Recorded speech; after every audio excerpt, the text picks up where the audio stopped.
Assalamualaikum warahmatullahi wabarakatuh. Sana Minangkabar. Kali ini Minangkabar hadir di Padang Pariaman, tepatnya di Stadion Utama Sumatera Barat.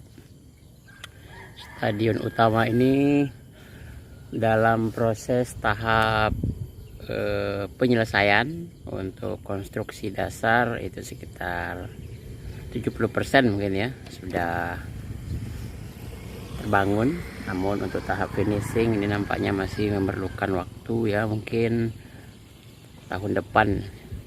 Jadi mungkin 2023 ini mungkin sudah sangat maksimal sekali, dan Sumatera Barat memiliki stadion utama.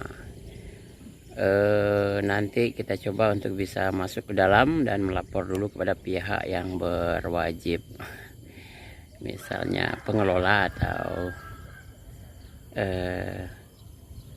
security dari lokasi ini.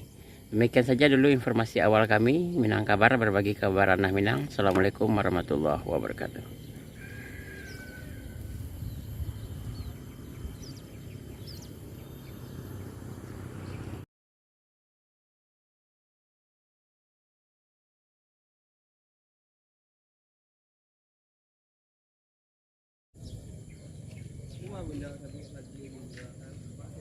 Karena masih dalam tahap penyelesaian, maka kami tidak dapat izin untuk bisa meliput ke dalam. Namun kita saksikan saja keindahannya dari luar Stadion Utama Sumatera Barat. Assalamualaikum warahmatullahi wabarakatuh.